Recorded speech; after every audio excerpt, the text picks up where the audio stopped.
جو خدا کا ہو جاتا ہے خدا اس کا ہو جاتا ہے۔ سونے کی سوئی۔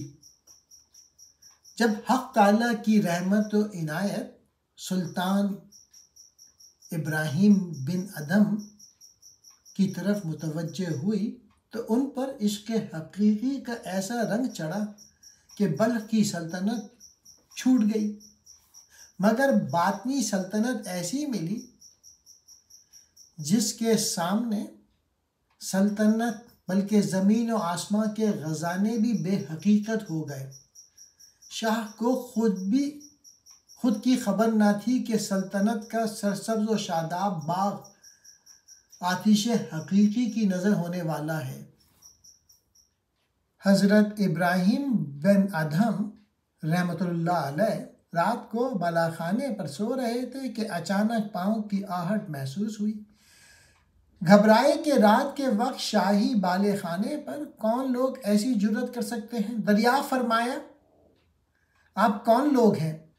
یہ فرشتے تھے جو حق تعالیٰ کی طرف سے غفلت زدہ دل پر چوٹ لگانے آئے تھے۔ فرشتوں نے جواب دیا، ہم یہاں اپنے اونٹ تلاش کر رہے ہیں۔ بادشاہ نے کہا، حیرت ہے کہ شاہی بالے خانے پر اونٹ تلاش کیا جا رہا ہے۔ ان حضرات نے جواب دیا کہ ہمیں اس سے زیادہ حیرت آپ پر ہے کہ اس ناز پروری اور عیش میں خدا کو تلاش کیا جا رہا ہے۔ انہوں نے بادشاہ سے کہا کہ تو شاہی تخت پر حق تعالیٰ کی ملاقات کو کیوں تلاش کر رہا ہے؟ یہ کہہ کر وہ غائب ہو گئے، لیکن بادشاہ کے دل پر ایسی چوٹ لگ گئی کہ ملک و سلطنت سے دل سرد ہو گیا۔ مولانا رومی فرماتے ہیں، اے لوگو، سلطنت کو مثل ابراہیم بن ادھم کے جلد خیرباد کہہ دو تاکہ ان کی طرح تم بھی سلطنت باطنی سے مشرف ہو جاؤ۔ عشق حقیقی جب غالب ہوا تو حضرت ابراہیم بن ادھم سلطنت ترک کرنے پر مجبور ہو گئے۔ عشق کائنات کی تمام لذتوں سے دل کو بیزار کر دیتا ہے۔ آدھی رات کا وقت ہوا، بادشاہ اٹھا، کمبل اوڑھا اور اپنی سلطنت سے نکل پڑا۔ سوز عشق کی ایک آہ نے زندان سلطنت کو پھونک دیا اور دست جنوں کی ایک ضرب نے گریباں ہوش کے پرزے اڑا دیے۔ اے محبوب حقیقی، اپنے ذکر کے علاوہ مجھے کسی کام میں مشغول نہ کیجیے اور اپنے کرم کے صدقے میں اپنے عشق سے مجھے معزول نہ فرمائیے۔ حق تعالیٰ کا ذکر ہی اس روح کی غذا ہے اور اللہ تعالیٰ کی محبت سے زخمی دل کے لیے ذکر حق ہی مرہم ہے۔ آپ 10 برس تک صحرائے نیشاپور میں دیوانہ وار عبادت میں مصروف رہے۔ سلطان ابراہیم بن ادھم نے جب اپنے باطن میں نسبت و تعلق کا بدر کامل روشن دیکھ لیا تو تمام خواہشات نفسانی اور ظاہری آرائشوں سے مستغنی ہو گئے۔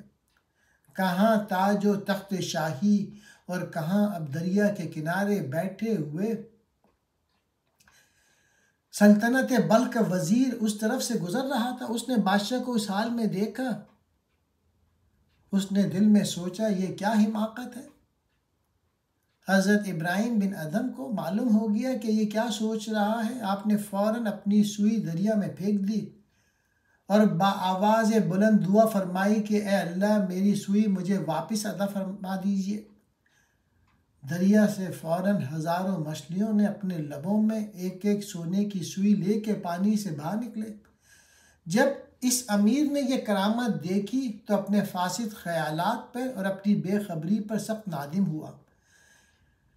شرمندگی اور ندامت سے ایک آہ کھینچی اور کہنے لگا کہ افسوس، مچھلیاں اس مرد کامل کے مقام سے آگاہ ہیں اور میں انسان ہو کے ناواقف ہوں۔ میں بدبخت اس دولت سے محروم ہوں، مگر مچھلیاں اس معرفت سے آگاہ ہیں۔ عقل اور دور اندیشی کو بہت آزمایا، لیکن جب اس سے کام نہ بن سکا تو اس وقت میں نے خود کو دیوانہ بنا لیا اور کام اسی سے بنا۔ جب دیوانگی ہی کام آئی اور اسی سے محبوب حقیقی تک رسائی ہوئی تو میں اس فن دیوانگی پر عاشق ہو گیا اور عقل و ہوش کو خیر بات کہہ دیا۔ درس حکایت ہے جو خدا کا ہو جاتا ہے خدا اس کا ہو جاتا ہے۔